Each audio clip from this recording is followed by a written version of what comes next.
प्रखंड के सभी पदाधिकारीगण, सभी जनप्रतिनिधिगण, मीडिया के भाई बंधुओं, हमारी माताएं एवं बहनें, इस जनसंवाद कार्यक्रम का मुख्य उद्देश्य जो है, सरकार के द्वारा जो चलाई जाने वाली योजनाएं हैं, उन योजनाओं का अधिकतम लाभ हम जनता तक कैसे पहुंचे, इसी उद्देश्य से इस कार्यक्रम को संचालित किया गया है। विभिन्न वक्ताओं ने आपके सामने सरकार के कार्यक्रम के बारे में विस्तृत जानकारियां दी हैं। इसी कड़ी में जो है पुलिस से जुड़ी हुई कुछ बातें मैं आप सबों से शेयर करना चाहूँगा। पुलिस और पब्लिक का रिलेशन जो है समाज में शांति व्यवस्था कायम रखने के लिए बहुत ही आवश्यक है। आपसे जितना जन सहयोग हमें प्राप्त होता है, जितनी आसूचनाएं प्राप्त होती है, जितनी सटीक जानकारियां प्राप्त होती हैं, उतने बेहतर ढंग से हम आपके साथ काम कर सकते हैं और काम करते भी हैं। कुछ योजनाएं जिनके बारे में मैं आपसे चर्चा करना चाहूँगा, उन योजनाओं में थाना दिवस है, महिला हेल्प डेस्क है, साइबर क्राइम से जुड़े हुए कुछ मामले हैं। तो इन्हीं कड़ी को आगे बढ़ाते हुए हमारा समाज जो है ग्रामीण समाज है। गांव में घरेलू हिंसा और जमीन के मामले से पहले क्या करते हैं, थाने में जाके FIR दर्ज कराते हैं। अब उदाहरण के तौर पर घरेलू हिंसा का मामला ले लीजिए। घर में छोटे मोटे झगड़े होते हैं, घर में सास बहू, पति पत्नी, देवर देवरानी के बीच कुछ झगड़े होते रहते हैं, कलह होता रहता है, यहाँ तक कि नौबत जो है मारपीट तक भी आ जाती है। हम क्या करते हैं, इन झगड़ों को लेके थाना में जाके कहते हैं थाना प्रभारी को जो FIR दर्ज कीजिए, केस कीजिए, हमारे परिजनों को जेल भेजिए।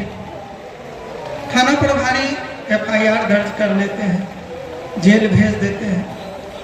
2 महीने के बाद आप फिर थाना का चक्कर लगाने लगते हैं, जो झगड़ा हुआ वो हुआ, अब हम समझौता चाहते हैं। और तब हम क्या करते हैं, समझौता के लिए प्रयास करते हैं, कोर्ट कचहरी जाते हैं, थाना के यहाँ चक्कर लगाते हैं, समझ आती है बाद में, लड़ लेते हैं बात। उसके बाद वही चीजें होती हैं जब हम जमीन जायदाद के लिए 1 हाथ 2 हाथ के लिए क्या करते हैं, अपने पड़ोसियों से झगड़ा कर लेते हैं, एक दूसरे का सिर फोड़ देते हैं। दोनों पार्टी थाना में पहुंचते हैं, जब हम पहले केस करेंगे तो हम पहले केस करेंगे, दोनों केस करते हैं, यही सिलसिला होता है। लेकिन घरेलू हिंसा के तौर पर जो केस होते हैं, उनको सुलझाने के लिए भी थाना में एक महिला हेल्प डेस्क का गठन किया गया। बहुत कम लोग जानते होंगे, जो थाना जाते होंगे वहां बोर्ड दिखता होगा, महिला हेल्प डेस्क। महिला हेल्प डेस्क में हमारे प्रशिक्षित पदाधिकारी बैठते हैं जो इसी कार्य के लिए डेडिकेटेड हैं। उनको पटना में प्रशिक्षण दिया गया है। जो घरेलू हिंसा से संबंधित कुछ मामले हैं, वो आप महिला हेल्प डेस्क में जाइए, वहाँ पदाधिकारी हैं, कांस्टेबल हैं, वो आपकी समस्याओं को सुनेंगे। आपके साथ जिन्होंने घटनाएं की हैं, उनको बजाते नोटिस दे के बुलाया जाता है, उनकी काउंसलिंग की जाती है। 1 काउंसलिंग, 2 काउंसलिंग, 3 काउंसलिंग की जाती है और उस समस्या का समाधान निकाला जाता है। तो वही महिला हेल्प डेस्क जो है FIR दर्ज करने के लिए या कानूनी प्रक्रिया करने के लिए आपको सलाह देता है, और तब जाके आप कानून में जाते हैं तो आपको विधिवत बहुत फायदा होता है। ज़्यादातर मामले 70 से 80% मामले उसी महिला हेल्प डेस्क में सॉल्व हो जाते हैं। और जो इस तरह के आपराधिक प्रवृत्ति के होते हैं जो नहीं ही मानते हैं, उनके लिए तो कानूनी प्रक्रिया तो है और उसके तहत किया जाता है। वही चीज दूसरे मैटर में थाना दिवस, जो भी हम बोले जमीन के लिए पहले लड़ लेते हैं उसके बाद जाते हैं। थाना दिवस प्रत्येक शनिवार को आपके थाने पर अंचलाधिकारी और थानाध्यक्ष के संयुक्त अध्यक्षता में संचालित की जाती है, जिसमें जिसे भी जमीन से संबंधित समस्याएं होती हैं या लॉ एंड ऑर्डर कोई जबरदस्ती कर रहा होता है, वहां आप अपने आवेदन को लेते जाइए। वहां आवेदन के अनुसार दोनों सीओ और जो थानाध्यक्ष हैं वो स्थिति को देखते हैं, उनके स्तर से सॉल्व होने का होता है तो वो उसको सॉल्व करते हैं। मामला अगर भूमि सुधार उपसमाहर्ता के यहाँ जाने वाला होता है तो वो खुद उन चीज़ों को वहाँ भेज देते हैं।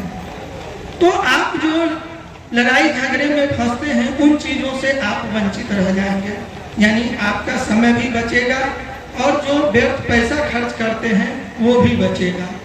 और जो आपराधिक गतिविधियों में शामिल होते हैं, आपका ही भविष्य नहीं बल्कि आपके बाल बच्चों का भी भविष्य इसमें बर्बाद होता है, क्योंकि आजकल चरित्र प्रमाण पत्र हर चीज़ों में चाहिए, नौकरी के लिए खास करके या अच्छे संस्थानों में।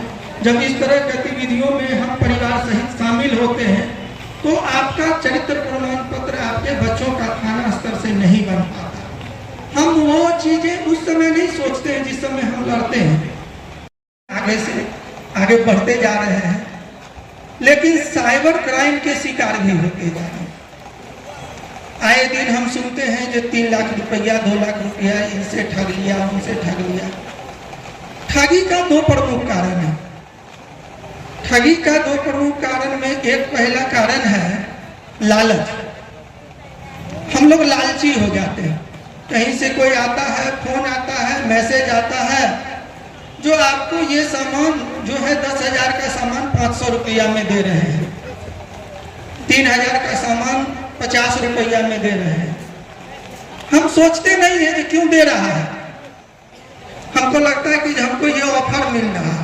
महंगाई के ज़माने में कोई आपको ऑफर क्यों देगा, इन चीज़ों में हम नहीं सोचते हैं, बल्कि हम क्या करते हैं, उसके बताए गए जो रास्ते होते हैं उसके तहत हम मोबाइल को ऑपरेट करते हैं और पता चलता है 10 मिनट में हमारा जो है बैंक अकाउंट साफ हो जाता है।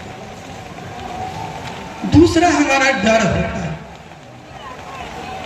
डर इस बात का होता है, जो फ्रॉड करने वाले लोग होते हैं वो हमको डराते हैं, जो हम इस सरकारी संस्थान से बोल रहे हैं, इस बैंक से बोल रहे हैं, यहाँ से बोल रहे हैं, अगर आप जो है हमको OTP नहीं बताइएगा आपका बैंक अकाउंट बंद हो जाएगा, आपका आधार कार्ड जो है वो रद्द हो जाएगा। बहुत सारे चीज़ पर लोभन देते हैं और हम उसमें फंस जाते हैं, जानबूझ के फंस जाते हैं।